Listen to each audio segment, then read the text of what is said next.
Hello, my name is Kendra C. Duke, and today I'm presenting on a topic that has animated my research for some time, the illusion of agency in visual culture, particularly as it concerns the female nude. This presentation is drawn from my longer essay, Expelling Manet's Le Déjeuner sur l'herbe, and it explores the ethical weight of the gaze.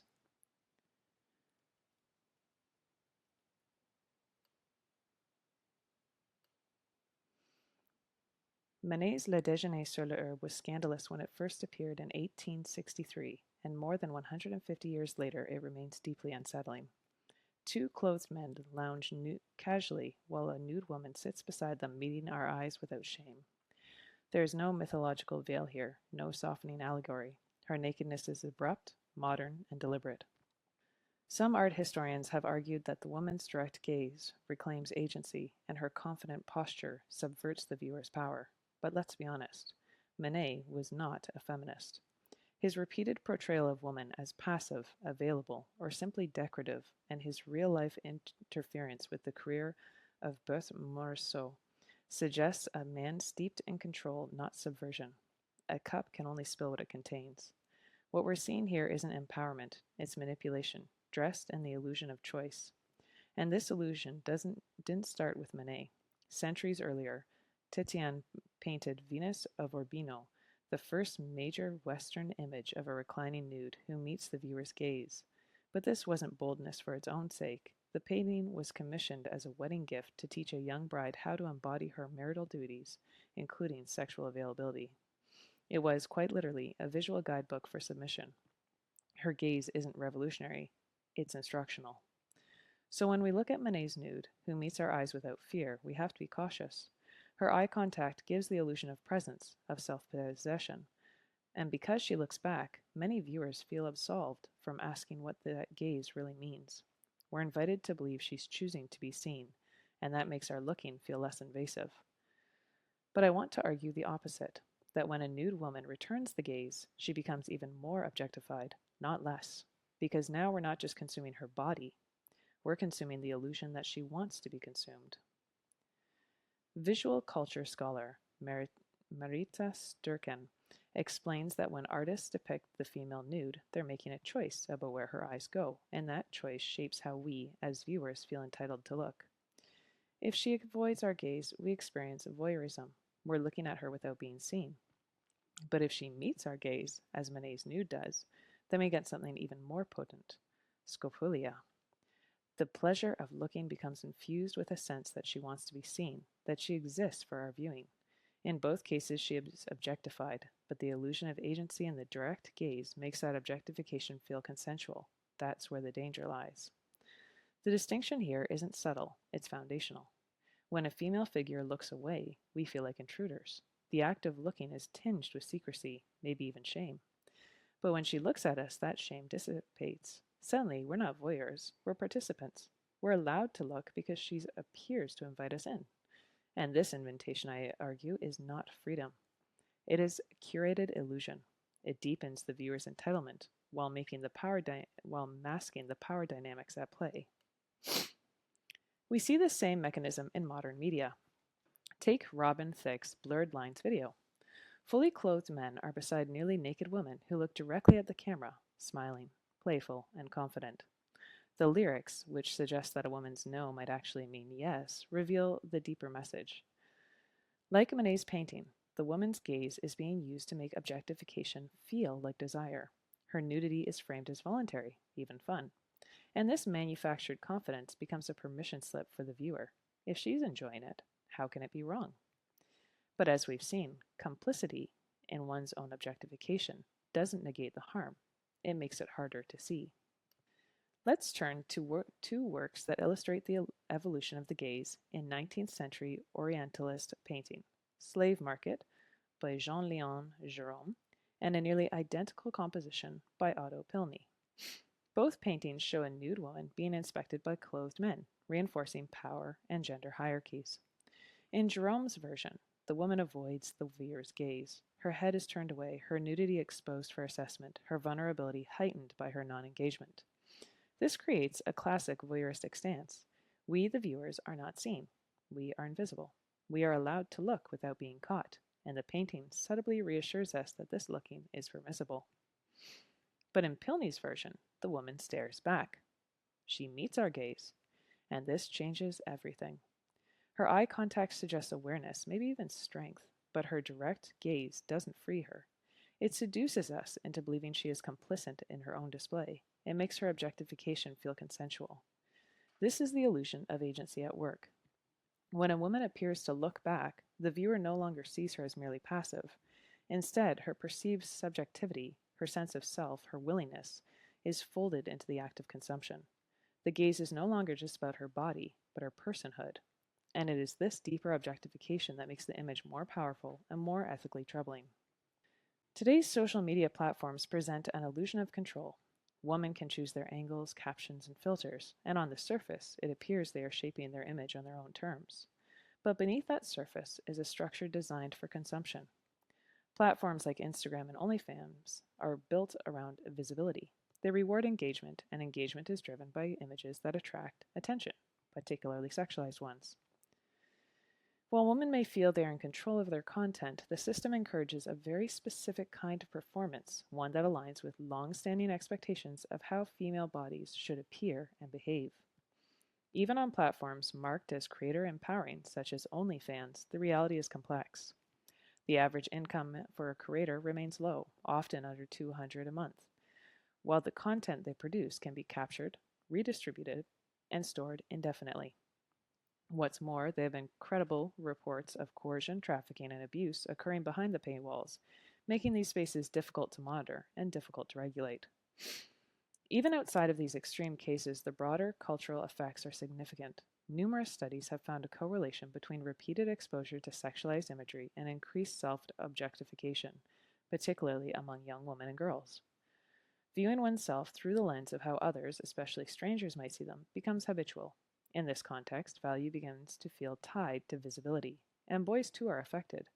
When they encounter a constant stream of sexualized female images, images that reward availability, exposure, and performance, they learn to associate women's value with how pleasing they are to look at.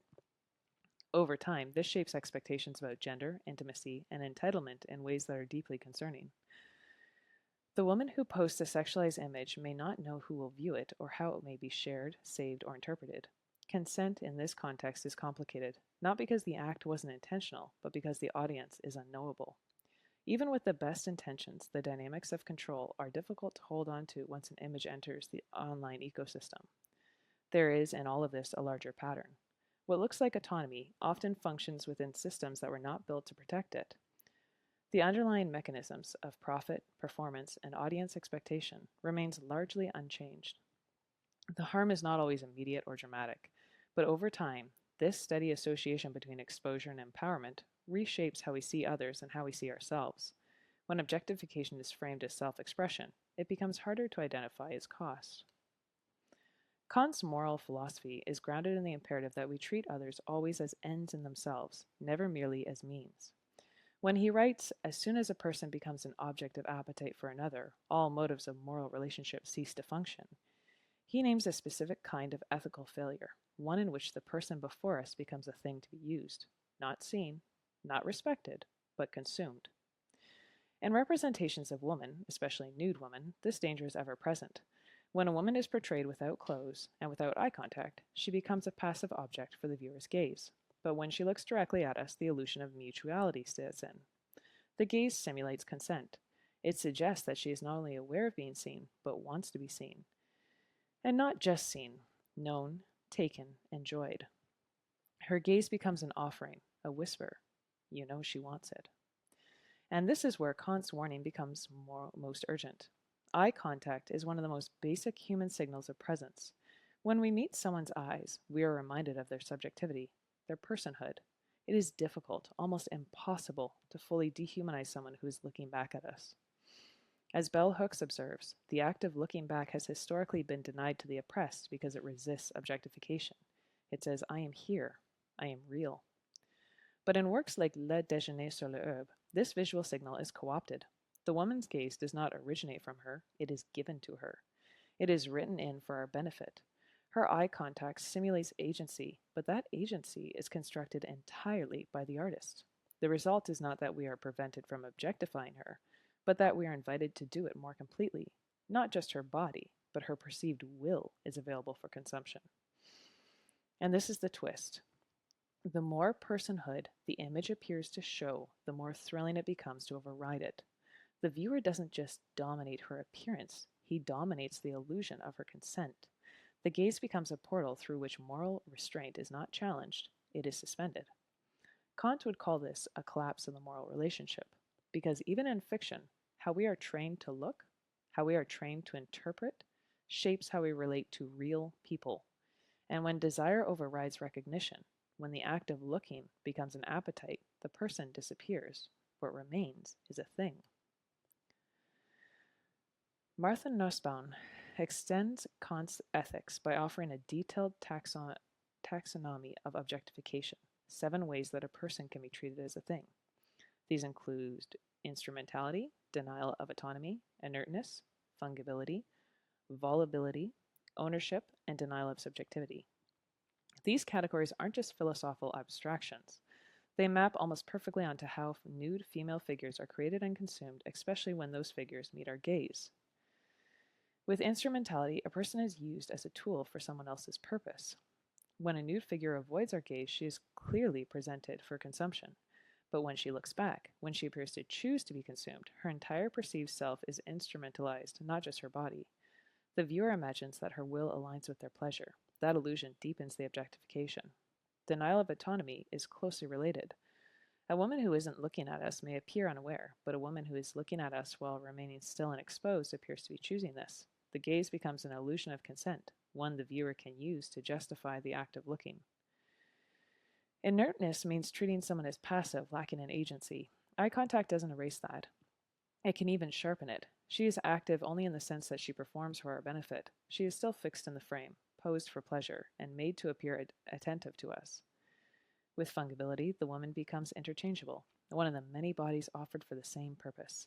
Eye contact might seem to mark her as distinct or bold, but often it's just a variation on the same script, a flash of attitude that personalizes the product without disrupting the template.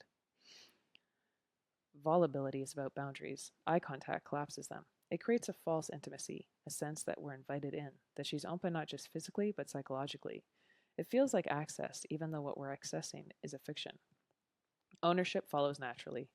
Averted eyes make the body a still life. Eye contact, by contrast, invites an imagined relationship. Her gaze can be read as emotional availability, even devotion. That fantasy of connection makes the viewer feel entitled, not just to the body, but to the person she seems to be.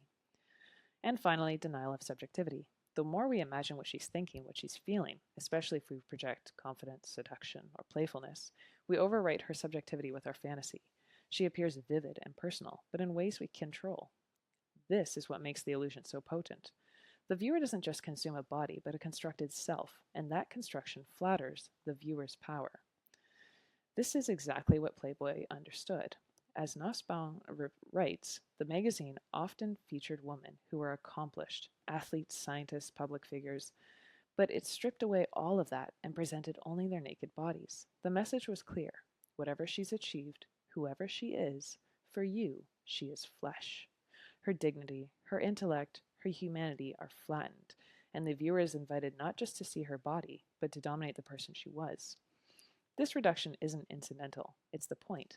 It intensifies the pleasure. The gaze doesn't merely objectify her, it consumes her entirely. That's why the gaze of a nude woman can be so dangerous. It appears to offer us something human, only to deepen the act of dehumanization. Nude dresses are everywhere in fashion media, and stylists often frame them as bold or liberating. But most women don't avoid public nudity because of shame. We avoid it because of comfort, safety, or weather. The idea that covering up is repressive often ignores the basic realities of being in a female body.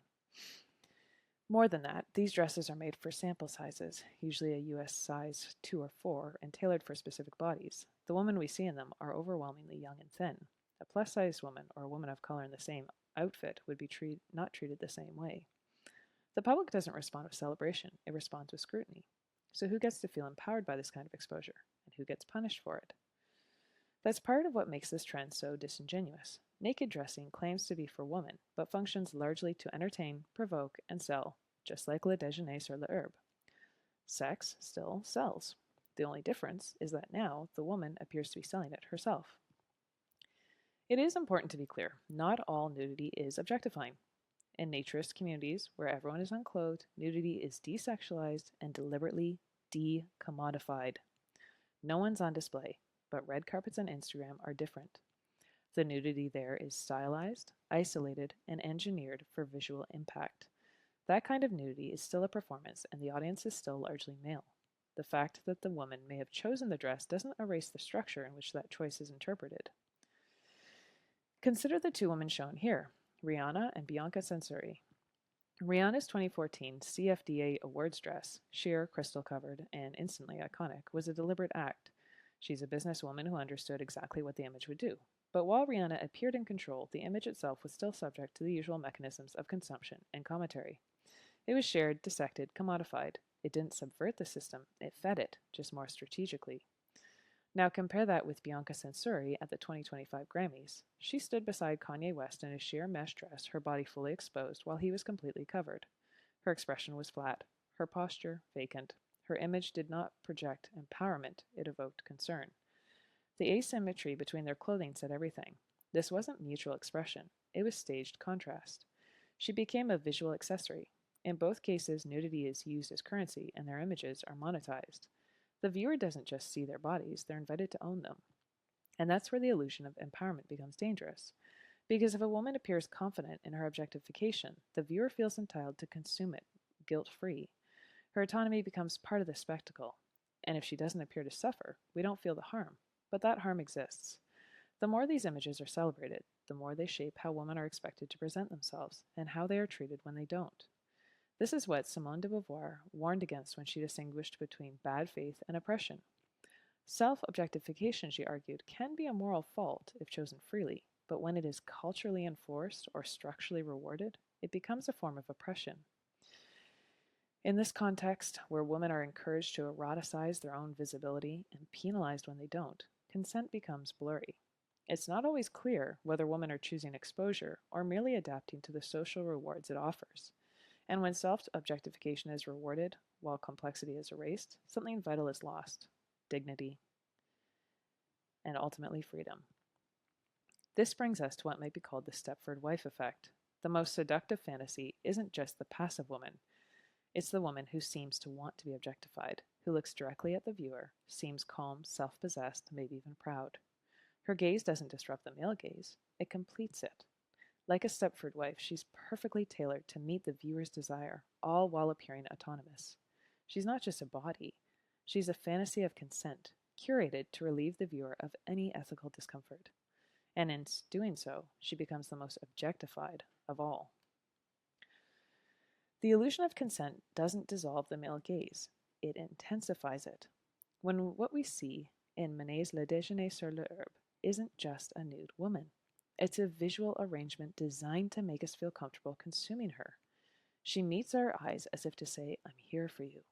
And that illusion, that she offers herself willingly, is precisely what makes the objectification more dangerous. We're not just consuming her body, we're consuming her perceived personhood.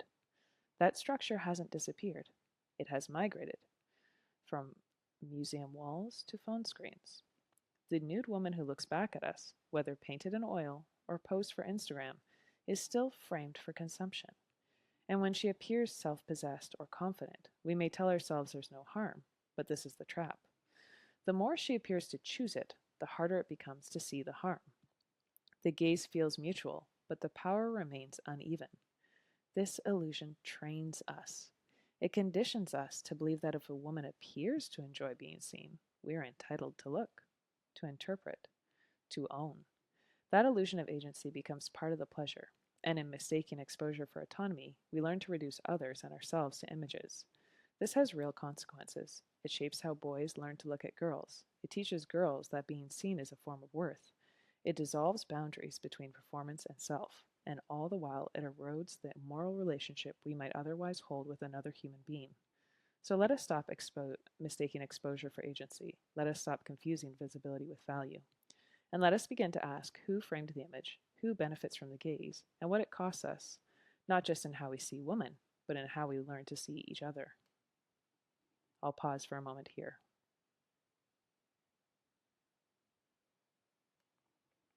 These are the citations for the images used in the presentation.